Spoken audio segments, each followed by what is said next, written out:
So we are back with Tiger, and how are you doing today, Tiger? Pretty good. So Tiger, I understand you're a refugee. How does it feel to be a refugee? It felt very scary for me because I didn't know what was going to happen next on our unpredictable journey. It was unpredictable because one moment you were walking down a dirt path, and the next moment your donkey is almost about to fall off a cliff. It was very scary too because I had a few encounters with these very mysterious men in the woods. We also had to stay in a different country because my parents were aid workers. Aid workers? Please tell me more, Tiger. Well, my parents help people in need, and there was a recent flood that hit the village, and my parents had to go out and save civilians. Were you scared when the big rainstorm hit your house?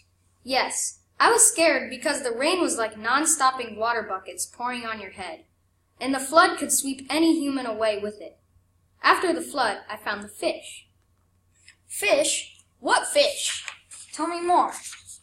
It was a sunny, beautiful day after the rainstorm. I was by a big mud puddle when the fish had jumped out of the murky water. By that time, I had tried to fetch the fish. Instead, I fell into the murky water and dirtied myself all over. After that, Dad helped me get the fish out of the pond. Then after that, we met up with the guide. Did this guide lead you across the border? Yes. When you first met the guide, what did you think of him? I think his personality is very nice and helpful. He is helpful because he knows his way all around the mountains and guided us throughout our journey. He seems to know everything, and that helped us a lot.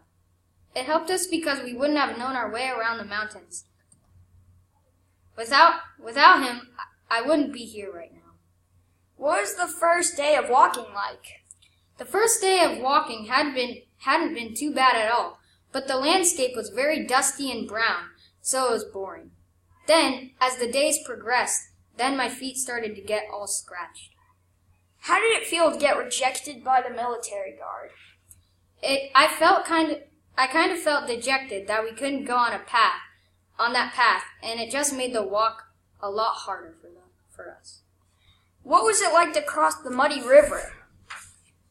It took so long because every step we had to check the mud with a stick to see how deep it was. But then the donkey seemed to have X-ray vision to see through the mud. How did it feel when you were on your dad's back and fell into the mud? It felt very scary. It was almost like the mud came up to greet me. And then, plunk, we stopped short of falling into what I thought was endless mud. Oh, that reminds me. What was it like to almost lose the fish in the mud when you were crossing the river? I was starting to panic until my mom pulled the fish out of the watery brown water and placed the fish into the vibrant, clean water bottle. I'm not sure how the fish fit, but I'm glad it did. What happened when you saw the wolf-type creature staring at you in the woods that night? I can still remember it vividly. Its coat was dark gray, but when the moonlight shined off of it, it turned silvery white all around. The shadow was huge, and it was towering over me. The eyes were pale gold, and the pupils were just thin black slits. Then it lifted something from off the ground and flung it about a foot away from me. Then the figure turned away and vanished into the night. I went over to check what it had thrown me. Keep in mind that the guide could not find any food that night. When I went over and saw it, it was a rabbit. What ran through your mind when you heard the gunshot when you were coming down the mountain, Tiger? At first, I was confused because I didn't know what the sound was. But then, when I asked the guide what the sound was, he responded that the war was coming near. Then, we just walked in silence, listening for other sounds that might have to do with the war that was closing a gap between them and us. Okay, I think that's all we have time for today. We'll see you tomorrow. Good night, America.